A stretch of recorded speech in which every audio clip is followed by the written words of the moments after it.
Pessoal, então vamos conversar um pouquinho. Vocês estão enxergando aí? Eu vou apagar a luz, tá? E a gente vai falando um pouquinho. Eu vou sentar aqui por conta da questão aí. Vou mexer. Eu gostaria que vocês prestassem atenção, deixassem um pouco o celular agora, tá? Nossa aula da semana passada ela foi um pouquinho sobre a origem da vida. E esse é o tema que a gente vai desenvolver em biologia agora, tá bom?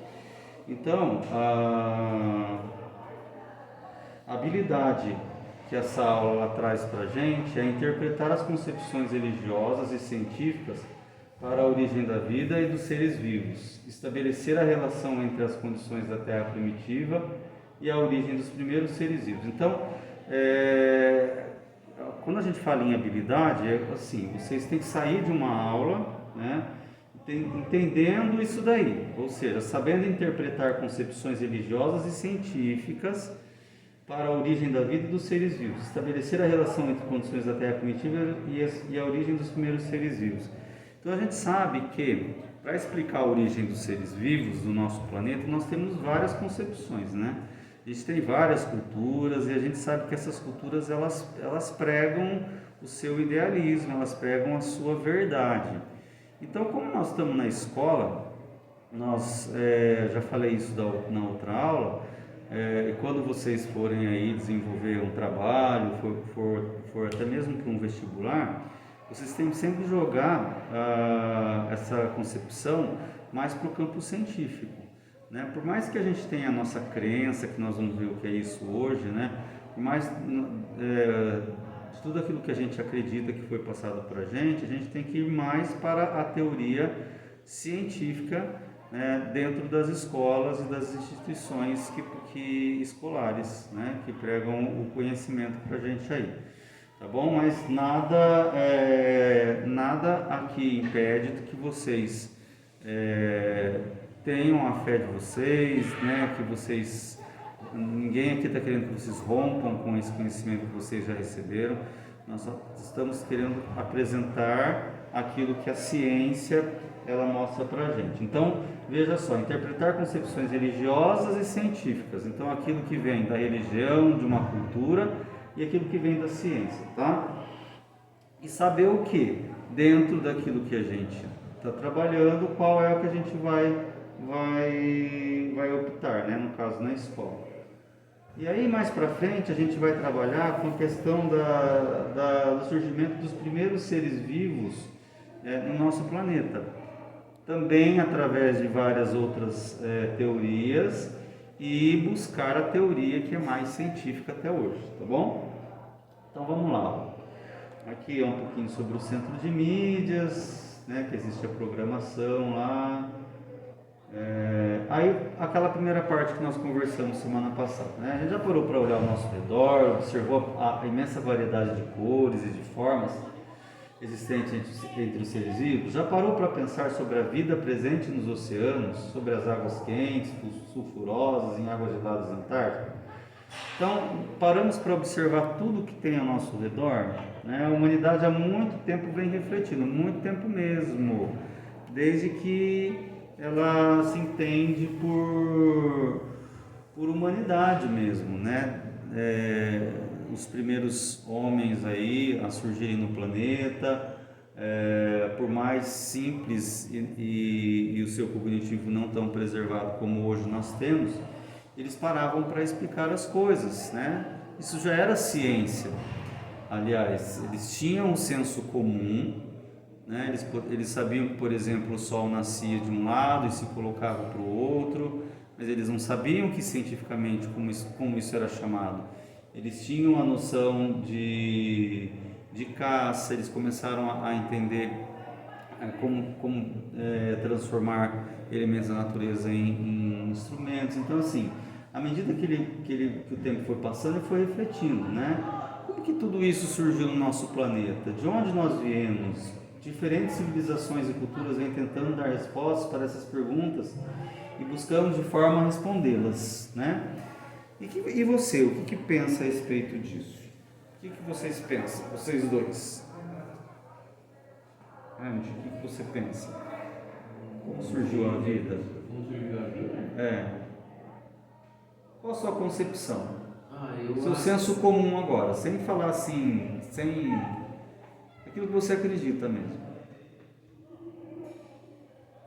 Esse ano eu vi numa aula de biologia que no começo a Terra era uma bola incandescente, daí com a água caindo em forma gasosa, ela tirava a energia da superfície da Terra, se a Terra foi solidificando até formar a base para ter um oceano, e daí foi formando molécula orgânica no vapor que ficava na atmosfera, que foi precipitando na Terra até formar um amontoado, até formar células. Eu acredito nisso.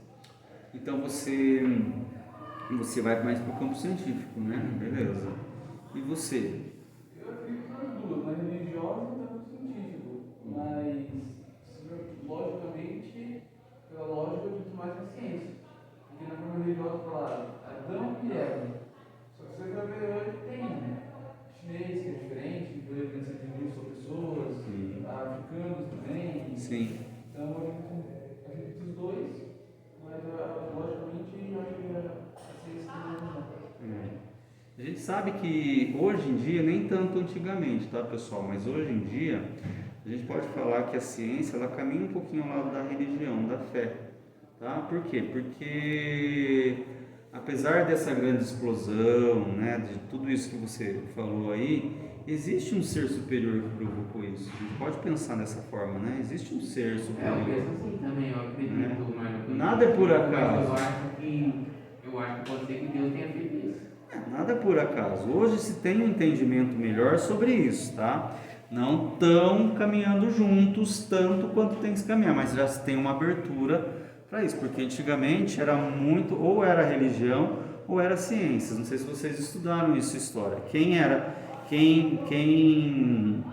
Os cientistas que eram contra a igreja, eles eram perseguidos.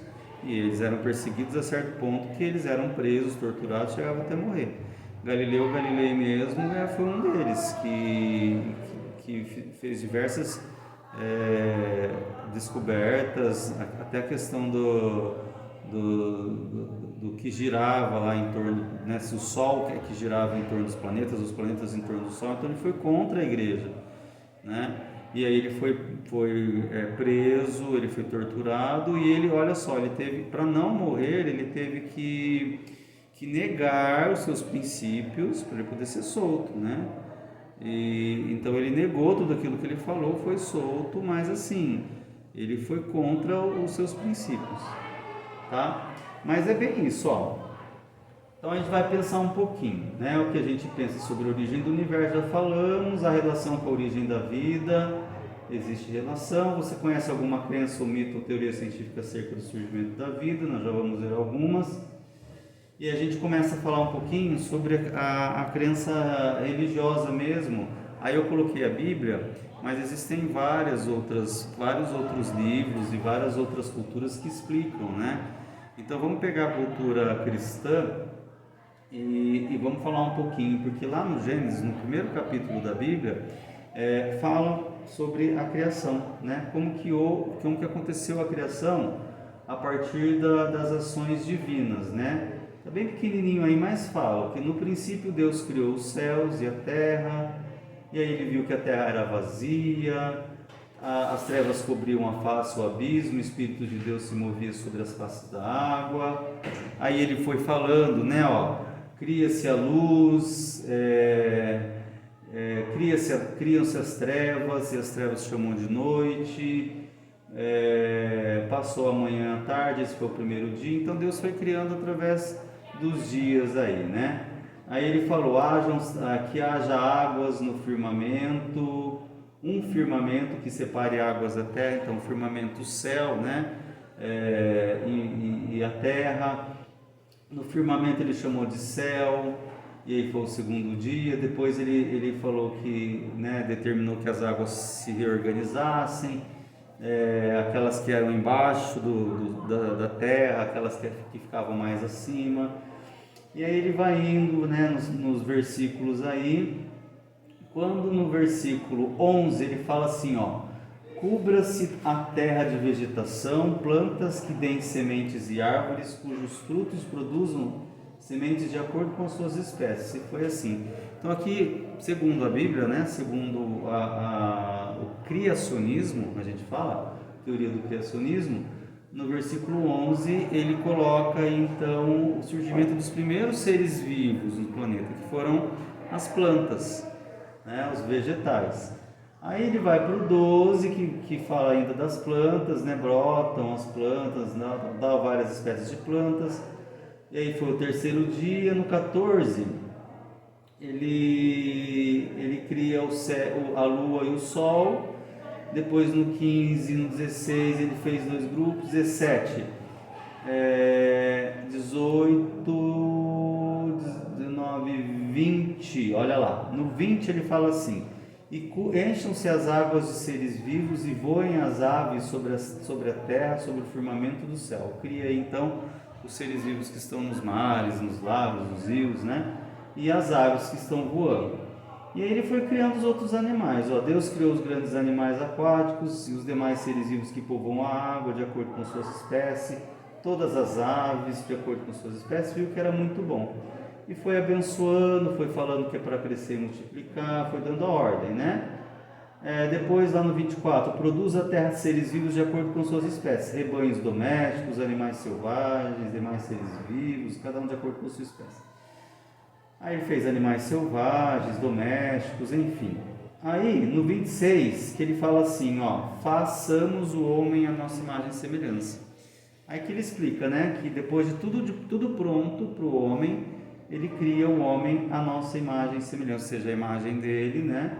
E ele dá esse poder ao homem de dominar os peixes, dominar as espécies, criar essas espécies, né? E Deus viu que era muito bom, e aí ele pegou e depois criou a mulher, colocou lá no jardim, e aí falou para eles que era para eles serem férteis, multiplicassem, e aí falou para, né? Tem toda a parte depois que ele fala que há um paraíso todo para eles, e vem toda aquela questão bíblica depois, né?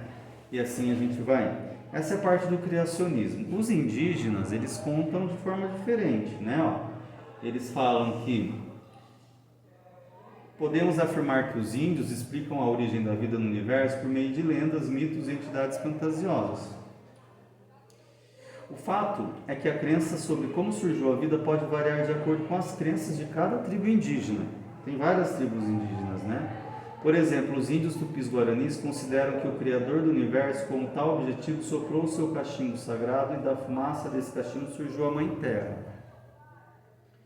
Na sequência, o Criador do Universo chamou 7 sábios velhos e disse que eles gostariam que criassem ali a humanidade. Foi dessa forma que surgiram as sementes de todo ser que viria a existir.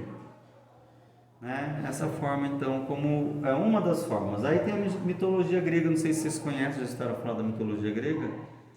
Já, mas eu nunca vi a origem da vida na mitologia grega. Não? Escutaram falar do Percy Jackson? Já assistiram o Percy Jackson lá? Mas Tem alguns personagens, a origem da vida, não? O que eu mais sei da mitologia dele é o pessoal do museu. Então, mas agora presta atenção, olha que legal, ó. Ele aqui explica certinho. Então vamos lá. No começo havia apenas o vazio e o caos, e nele morava Nix, que era um pássaro de asas negras. Esse pássaro pôs um ovo, e ali surgiu Eros, que é o deus do amor. Uma parte da casca subiu e se tornou o céu, e outra se tornou a terra. Eros, que era o deus do amor, então começou a nomear o céu de Urano e a terra de Gaia. Depois fez eles se aproximarem. Urano e Gaia tiveram muitos filhos, tanto os deuses quanto monstros. Um deles, chamado Cronos, matou seu pai, um monstro, né? Vocês viram já nos filmes do Percy Jackson, lá que ele desperta o monstro, Cronos? Eu vi no God of War. Não, qual? God of War. Ah, tá. No jogo.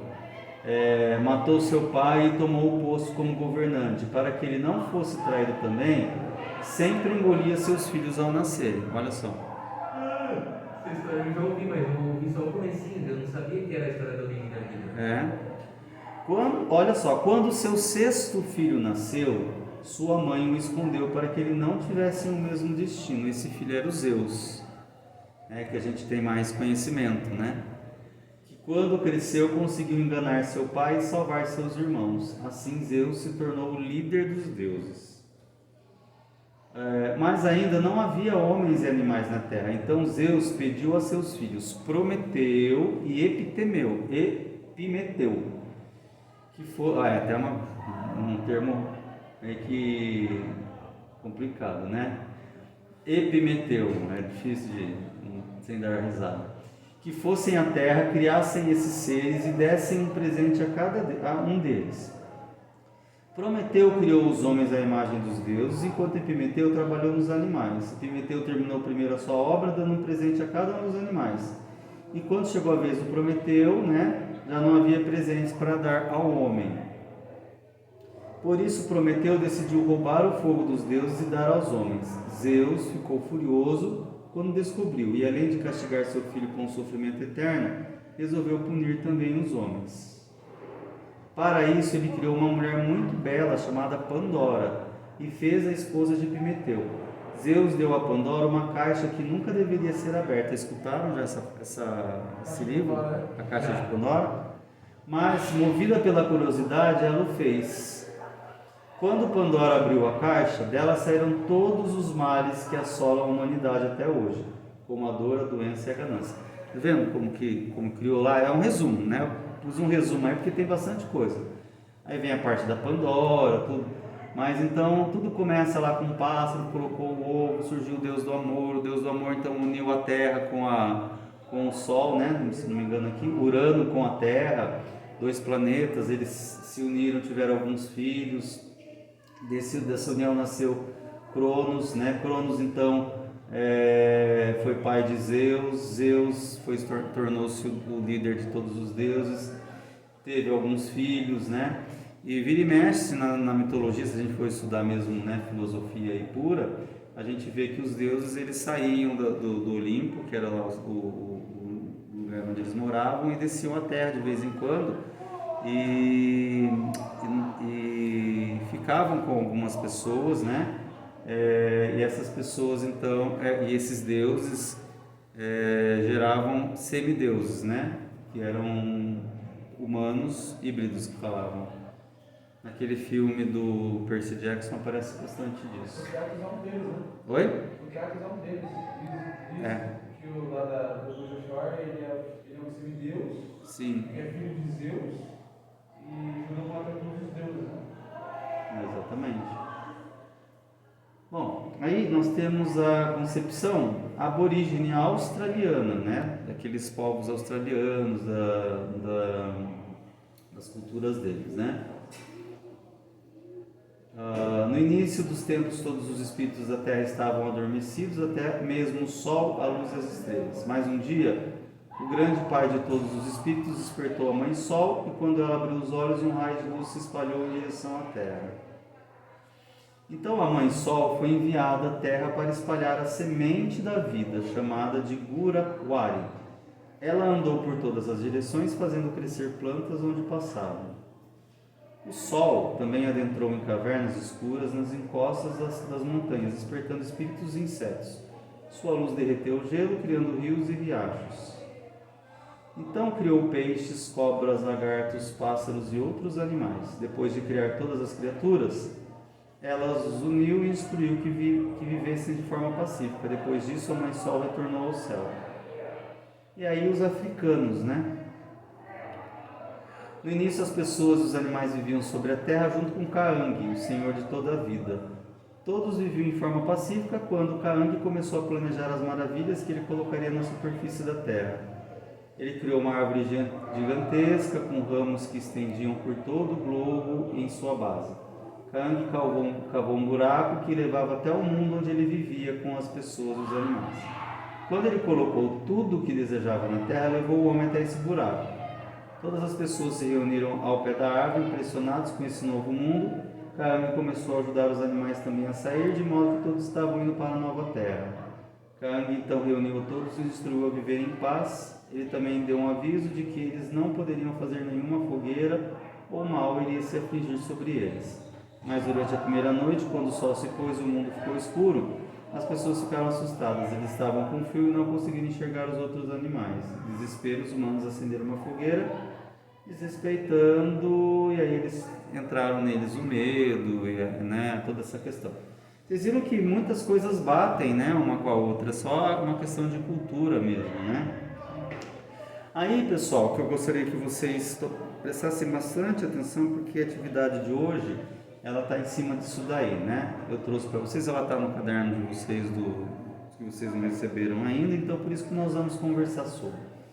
Então, o que é mito, o que é crença, o que é uma opinião, o que é uma hipótese, o que é uma suposição de algo, ou disposição, o que é um fato, o que é uma teoria científica, o que é um conhecimento científico, tá? Então nós vamos começar falando sobre mito. Então o mito é uma narrativa de caráter simbólico e imaginético. O mito não é uma realidade independente, mas evolui as condições históricas e étnicas relacionadas a uma dada cultura que procura explicar e demonstrar por meio da ação e do modo de ser dos personagens, as origens das coisas, suas funções, finalidades, os poderes do divino sobre a natureza dos seres humanos. Então vamos pegar os mitos, né? Nós estamos hoje no meio do... Vou até virar aqui para ver se a gente consegue mostrar lá na lousa para eles. Então a gente está a gente está vivenciando o mês de agosto, que é o mês que a gente destina, né? Na verdade nem podemos fazer isso, né? Porque o folclore é um conjunto de tradições aí do ano inteiro. Mas a gente fala bastante sobre o folclore nesse mês, tá? E falando do folclore, a gente tem vários personagens. A gente tem o Saci, né? A gente tem a Iara, a gente tem o Curupira, a gente tem um lá chamado de Boitatá, não sei se vocês já escutaram falar. Já escutaram falar? Né? Então, o que a gente percebe, né? Tudo isso aqui, para nós, né? Que às vezes, estou falando para nós, né? Mas tem pessoas que acreditam, pessoas que não acreditam. Para nós, são mitos, porque são narrativas passadas de geração em geração, tá? E que tentam justificar alguma coisa. Então, por exemplo, o Curupira, quem criou o Curupira? Os índios criaram. Por quê? Porque havia muita matança de animais e devastação das florestas. Então, os índios criaram essa história, também nós não sabemos se eles criaram, né? Porque para a cultura deles pode ser que isso exista, tá? Então eles criaram um Curupira para colocar medo nas pessoas, as pessoas não adentrarem e matarem do jeito que era naquela época com os animais, né? E a floresta. Olha só que interessante, Saci também, a questão, né, da Iara com o cuidado das águas. A Iara é aquela ilha das águas, né? Isso, da sereia, né? E agora tem aqui, até o pessoal do Ultrasala falou, até achei legal colocar aqui. A Boitatá, né, eles falam que é uma cobra de fogo. Né? Não sei se vocês já viram isso, já estudaram isso aí. Né? É uma cobra de fogo. Você desenha a cobra, mas vamos lá. Então, o que eles falavam? Que quando eles entravam nas florestas, eles caçavam, né? Eles viam uma imensa cobra de fogo. E aí eles tinham medo dessa cobra, então voltavam. Na verdade, olha só, cientificamente explicando, essa cobra de fogo, nada mais, nada menos, é um animal que morreu lá, tá? naquela determinada região. E quando o animal morre, quando nós morremos, o que acontece? Acontece a decomposição. E essa decomposição é feita pelos fungos e pelas bactérias. Elas vão se alimentar desse animal, que seja uma cobra, né, ou que seja um outro ser vivo, elas vão se alimentar, tá? E quando elas se alimentam, fazendo essa decomposição, que é jogar os nutrientes de novo no solo, se alimentando, ao mesmo tempo elas soltam um gás, ou outros gases também. E um dos gases que elas soltam é o metano. O metano é aquele gás que a gente passa perto de um cachorro morto há alguns dias e fala, poxa, que fedor de carniça, né? E se a gente ficar lá naquele lugar cheirando esse gás, nós podemos até mesmo passar mal, né? Ninguém vai ficar cheirando a carniça ali, mas se a gente ficar num ambiente fechado com metano, a gente acaba morrendo, tá? Então o que acontece? Quando esse metano ele entra em contato com a atmosfera, com o ar, né, acontece uma reação onde ele é queimado. Quando ele é queimado, ele começa então a surgir chamas ao entorno desse animal, né? Então o que acontece? Eles viam, na verdade, um fenômeno, né, químico, um fenômeno científico acontecer e falavam que era uma cobra de fogo. E aí essa história ela foi contada de geração em geração até chegar agora, né, onde nós estamos. Então isso é um mito, tá? Crença é a ação de crer na verdade. Vamos voltar aqui, pessoal.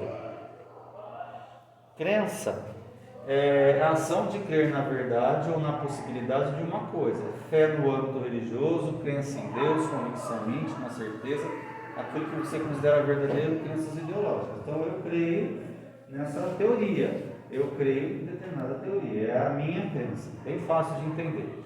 Opinião, o que se diz sem comprovação, fundamento ou confirmação. Sua opinião não comprova os fatos, demonstração de um pensamento pessoal em relação à avaliação. Vamos supor, eu faço uma experiência aqui e peço a opinião de vocês. O que vocês acham que vai acontecer agora? Vai acontecer isso. Não comprova que realmente é o fato que vai acontecer, mas é uma opinião de vocês. Tá? Tem muito a ver a opinião com a hipótese. A hipótese é a suposição de algo que seja possível de ser verificado, chegando a uma conclusão.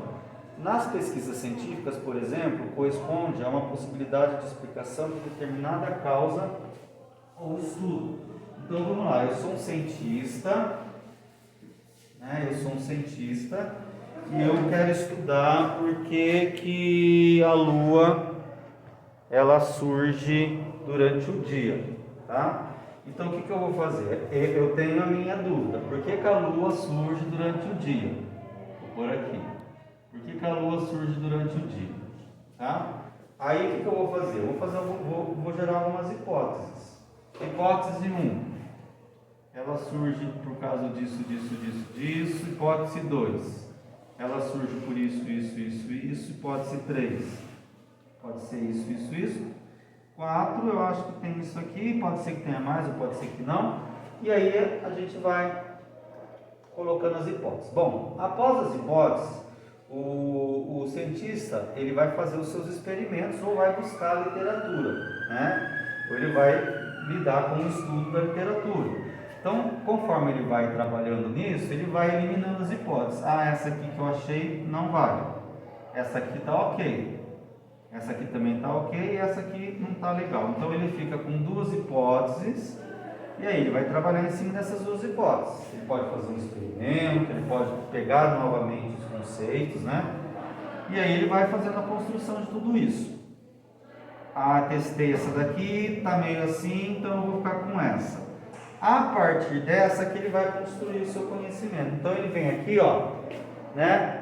Vem no fato, que é uma verdade absoluta, uma verdade que é certa. Deixa eu voltar aqui para eles. Independentemente de qualquer coisa. E aí ele entra na teoria científica, que é a explicação abrangente de algum aspecto da natureza que é apoiada por um vasto conjunto de evidências. Depois que ele testou todas essas hipóteses, ele vai criar uma teoria científica, né, para explicar por que a Lua surge durante o dia e não pode surgir durante o dia também, né?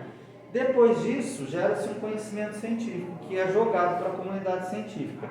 Conhecimento científico é a informação e o saber de que parte do princípio das análises dos fatos cientificamente comprovados. Para ser conhecido como um conhecimento científico, esse deve ser baseado em observações e experimentações que servem para testar a veracidade ou falsidade de determinada teoria. Deu para entender, pessoal? Mais ou menos? Deu? Então, beleza. Essa é a parte teórica, vou encerrar por aqui.